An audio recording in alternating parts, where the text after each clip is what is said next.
Hello, my name is Derek Schrader, Policy Advisor and Technical Project Officer with the Department of Energy's Weatherization Assistance Program.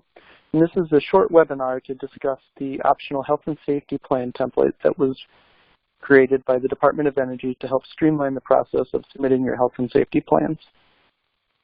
We'll get started with showing you where this health and safety plan template is actually housed. EERE does have a website that houses all of the program guidance. The health and safety plan template is housed with the health and safety guidance.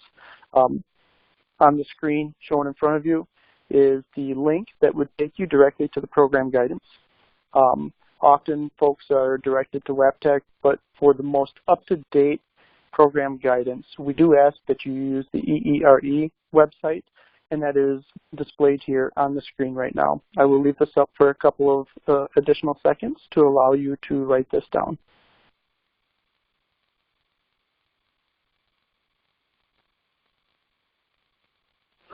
All right, so this template is housed with the health and safety guidance, and that would be WPN 17.7, the Weatherization Health and Safety Guidance. When you select the link for 17.7, it will display to you all of the various items that are along with the health and safety guidance. Towards the bottom of that, there's the optional health and safety plan template for use in the WAP grantee annual application. If you click on that and then select open, it will automatically open up the file in the Word document format. I've already previously opened that just so that we're not waiting for this to open up. And here's where I will briefly discuss the optional template for using when submitting your health and safety plan. Again, if you have something that you've used historically, that's perfectly fine to use. But if you would like your health and safety plan review to be expedited, using this optional template will help expedite that process. All of the existing project officers are familiar with the format of this, and it will just assist them in streamlining their review. So I won't read everything that's on here, but I will just kind of do the general overview of it. Section 1 is just the general information where grantees are encouraged to enter additional information regarding the health and safety plan if it doesn't fit in any of the categories that are listed within this. Section 2 is requesting you to describe what type of budget do you use for your health and safety plan. Is it a separate budget or is it contained in program operations? Section 3 is the health and safety expenditure limits. And within this section, we have created, this is where you develop your average cost per unit for health and safety. We've created a embedded Excel spreadsheet that will help assist you in developing your total average health and safety cost per unit. In order to use this spreadsheet, you need to double-click to open it for editing. Once you double-click, what it will end up doing is it will open up the optional spreadsheet that is embedded into the document. As we wait for this to open up, there's a few things that I would like to describe about this. Again, this is very much optional. If you have a historic spreadsheet that you use to develop your average cost per unit, by all means, you are more than able to use that. But at DOE, we decided to put this together just to help streamline the process, and it will do the calculations for you. So how you use this is you have your columns that for entering your measure, entering the average cost of the measure, and entering the frequency that the measure is actually installed. It will then auto-calculate the average cost for the measure based upon the frequency. So for example, if you do heating system replacements as health and safety, you want to use the exact language that you use to describe the measure within your program. But for our purposes, I'm just going to put in heating system replacement. And let's say the average cost of that is $2,500. And on average, health and safety heating system replacements happen 15% of the time. That's where you would put in the 15%. So again, this is the average cost of the heating system replacement and the average frequency of what they are done on the homes. We can add another measure here, health and safety alarms. That could be your CO detectors, your smoke detectors. If you separate those out by individual measures, you would want to put those in as separate measures, example being one being smoke detector, one being CO detector. And say the average cost of that is $55 for your installation. And on average, you install those 95% of the time. So for the sake of time, this is all I'm going to enter in, but it's just a quick display of the actual measures. So when you come down here, as you can see, the total average health and safety cost per unit based upon the auto-calculated information is $427.25.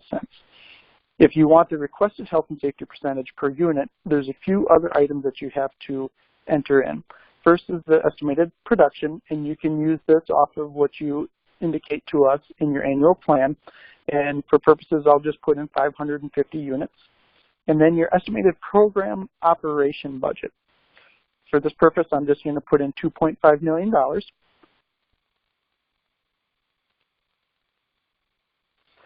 And what it will then do is it will come up with a health and safety budget based upon the amount of units, the operations budget. So it'll be your total average health and safety cost per unit times your estimated production. So that is indicating that $234,987.50 will be needed for the measures for your health and safety plan, and that the requested health and safety percentage per unit is on average 9.4% per unit is what you will be spending for health and safety measures. Once you're completed with the optional health and safety matrix, to get out of it, all you simply do is click outside of it, and it will save all of your entries into the matrix so that when the project officer is doing their annual plan review, they're able to then do the same thing, open it up, and look at the information that was put in. Moving on, Section 4 describes incidental repair measures and what is the expectations from DOE with incidental repair measures. Section 5, I am going to just talk about this one in a little bit more detail. Historically, we have requested, in a sense, two separate deferral policies from grantees, one of them being the regular deferral policy that is submitted with your master plan, and then secondly, we would ask you to detail out the deferral policy regarding specific health and safety measures. We have since now removed that requirement of you having to detail out for every specific health and safety measure what your deferral policy is, and just include it as part of your comprehensive deferral policy that goes with your master file, with your master plan. So what we do is ask is, has the grantee developed a comprehensive written referral policy that covers both health and safety and other deferral reasons, a yes or no?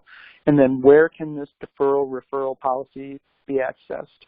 And what we're looking for there is, was it submitted with the master plan? Was it submitted with SF-424 documents? Just so that the project officer is able to clearly identify where the comprehensive deferral policy has been submitted. Because as part of the health and safety plan, we do require that there is hazard identification and notification forms developed. We do ask, has documentation forms been developed and comply with the guidance? Yes or no. That's where you will put that in for Section 6. Section 7 is the health and safety category. So this is the specific measures that we're looking for additional information. As I scroll down here, 7 turns into 7.1, 7.2, 7.3, and so on. And these are, like I said earlier, the specific measures of where we're asking you to detail out to us how you actually plan as a grantee to address these items. And you will notice from historic years, we have actually condensed and combined some of these to try to streamline the process to some degree. And I will not read every single one of these, but what I will do is go through a couple of them so that you can get an idea of the format that we're looking for. You'll see where we start asking specific questions of the information that we need regarding these measures. With each one of these, it'll be, do you concur with the guidance? Do you have an alternative guidance, or does it result in a deferral?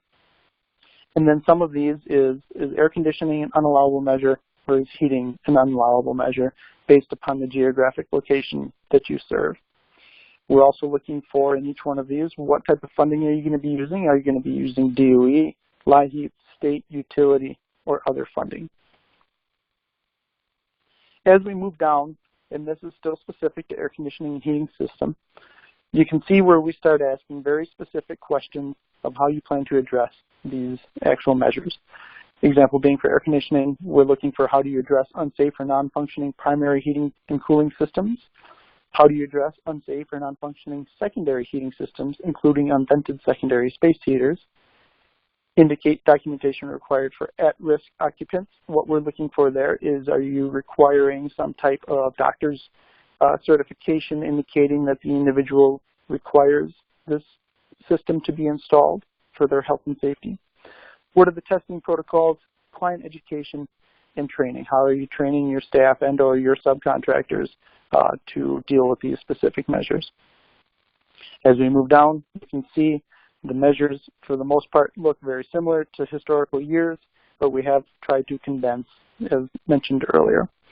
We're looking for what is your blower door testing policy when suspected asbestos-containing materials are identified. We do break out asbestos a little bit between siding and walls, asbestos and vermiculite. Asbestos on pipes, furnaces, other small covered surfaces. As we work down through here, you'll notice that each one of these, as mentioned earlier, does have specific questions of what the project officer is going to be looking for to ensure that you have a comprehensive health and safety plan that covers all of the requirements of the guidance. And at the very bottom of this form, you will notice that we have included, because we do understand that each grantee does have unique obstacles that they face, and that they may have health and safety measures that don't fit the mold of the predetermined items that we have put in at the Department of Energy. So at the bottom of this, we do leave two areas that you, as a grantee, are able to identify unique health and safety obstacles that you face. So as we get down towards the bottom here, you can see 7.24 is add-in topic.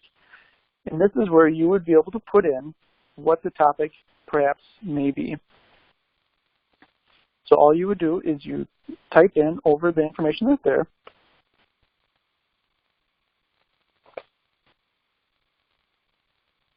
And just for the webinar purposes, I'm just putting in grantee-specific health and safety measure. But again, it's the same format. Concurrence with guidance, alternative guidance, results in deferral, what funding do you use, what is the remediation protocol that you're using to address the health and safety issue, what is the testing protocols, client education and training. And we do have a spot where you can add two of them. So 7.24 is one where you can add an additional one, and 7.25 is where you can also add an additional one. This will conclude the webinar for the optional health and safety template. Again, like I mentioned at the very beginning, if you have historical documentation or templates or spreadsheets that you use, you are more than willing to use that. But if you're looking for an expedited review of your health and safety plan, DOE does recommend that you could probably use this. It does work pretty good with the built-in spreadsheet to help you calculate out your average cost per unit for your health and safety expenditures. It really does put everything in one document, so and that definitely helps you as a grantee to streamline and consolidate all of the information for your health and safety plan. But as the same for your DOE project officer, it helps consolidate and streamline everything when they're doing the review. If you have any questions, please feel free to reach out to your project officer, and they will be able to relay the information to the technical development group. Or you can reach to me at derek.schroeder@ee.doe.gov. That's derek.schroeder.ee.doe.gov.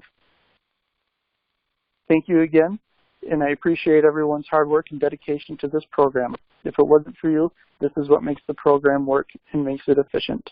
Have a good day.